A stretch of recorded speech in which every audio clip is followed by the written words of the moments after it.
Hello and Happy New Year to everyone. This is an impromptu Father Justin Solemnity of St. Mary's homily from the confines of my own apartment. Unfortunately, I was potentially exposed to COVID shortly after Christmas, so I got my test shortly after, and if I'm negative, I'll be back in the parish in time for my weekend masses, but there's no way I'm going to make the Solemnity of St. Mary's. We celebrate the vigil on the evening of December 31st and the morning of January 1st. There's no way I'm going to come out of quarantine before then. So it's a bit of a shame, because the homily I would have given for those masses, I've known what I was going to say for at least a couple of months now, and I hate for that to go to waste. So before I begin, I just want to point out that I got yet another ridiculous jacket for Christmas. I love it. This one's called Doodle Dude. I think it's nice. I think it's good for me because it expresses my nearly non-existent skills at anything artistic. So, it fits. And these babies are really thin, so I'm not going to wear it in the winter under any other circumstances. So, might as well break it out for a couple of minutes anyway. Alright, that out of the way. I was going to start my homily for these masses by asking for a show of hands. How many people here came to New Year's Eve, New Year's Day Mass for the Solemnity of St. Mary's last year? And for all the people who raised their hands, I would say, thank you, all of you, for being merciful enough to give me a second chance. Because I clearly remember what I preached about this time last year.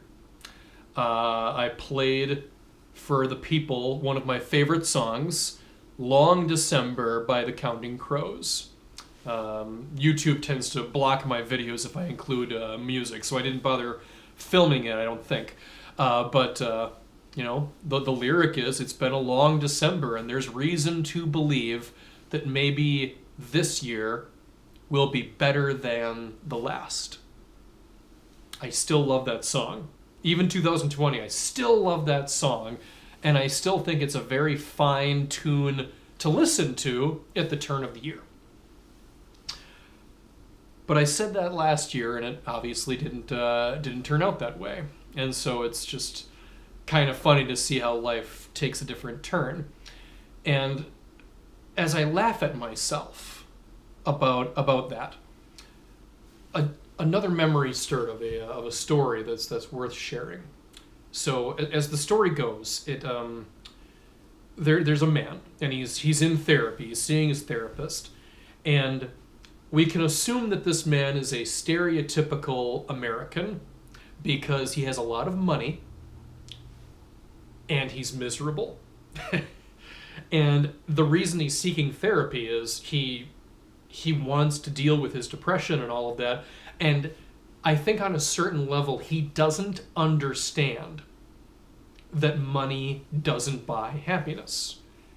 He struck me as a man who lived his entire life chasing happiness through the dollar bill, and it clearly hasn't been working, so he's in therapy.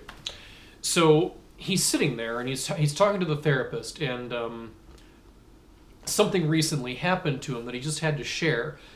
He met someone, and she was Russian, and she had one leg, and she was not wealthy by American standards or by Russian standards.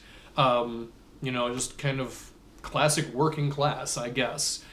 But besides only having one leg, the thing that caught his attention was the fact that she seemed so normal. She seemed so at peace with herself and life. And bear in mind that she was so poor that she couldn't even afford a prosthetic. She hobbled around on one leg with crutches. And it seemed like she didn't care.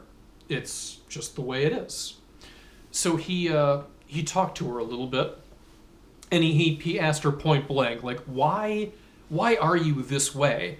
Like, how can you be so comfortable with yourself when you've had so much tragedy in your life? And her answer was very much not what he expected to hear.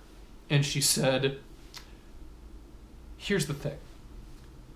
You Americans, you are constantly living your lives assuming that the best possible outcome will happen for you. And everyone else in the entire world, with very few exceptions, are living the exact opposite way. They're expecting the worst possible outcome. And that buys them a certain measure of tranquility. I understand your question. I have one leg.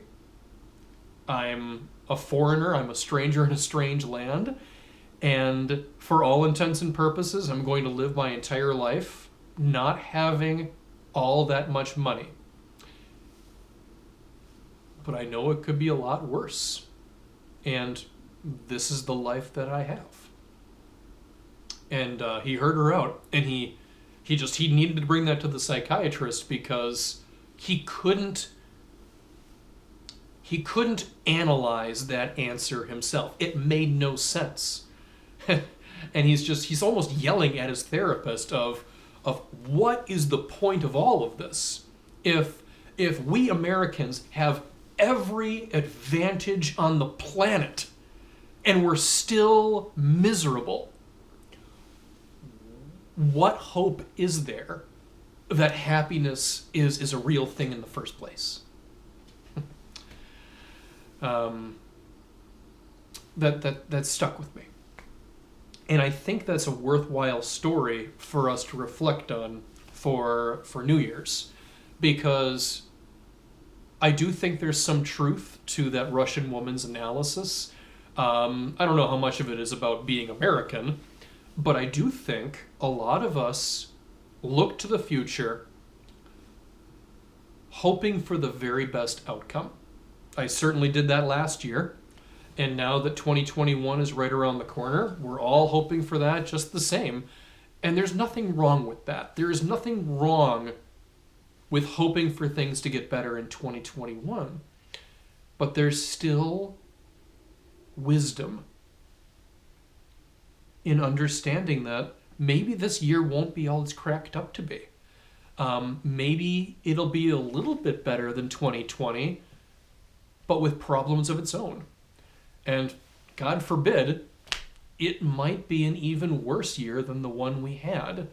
We just don't know that. To reiterate, it is okay to hope for the best. Absolutely. But as we close this year, preparing to move forward, it's important for us to remember that the future really is unpredictable. And we are called to let our faith out, let it breathe a little bit, in the form of thanksgiving in times of prosperity, but also to let our faith out in the form of endurance during times of oppression or suffering. So as we begin this year, with so many people saying, this year is going to be so great, we just need to get over 2020, everything's going to be better, with no desire to contradict those messages, I wish to supplement that with a different message of no matter what comes next, let us approach it with faith, tranquility, and serenity. I think it's only fair that we wrap this up with some acknowledgement of Mary, Mother of the Church. Mary had the full range of human emotion. Mary had a ton of joy in her life. Some of it was supernatural joy. She was very close to God. Mary also had ordinary human joys in her life. We also know this. But Mary was also aware that suffering is a part of life. She endured her share of hardships and misery. And she did it all while being in tune with God's desire for her. So whether or not you go to church for the Solemnity of St. Mary on January 1st, I ask that you at least say a Hail Mary or some other Marian prayer to her, that all of us may share in her serenity and peace with respect to her faith, knowing that in all likelihood, the year 2021 will be a year of joy and relief, but also suffering and difficulty.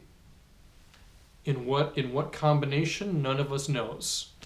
But let's be ready for the joys this coming year will bring, as well as its difficulties, and let us go forth together as men and women of faith, hope, and love. God bless you all. Happy New Year, and continue to stay safe.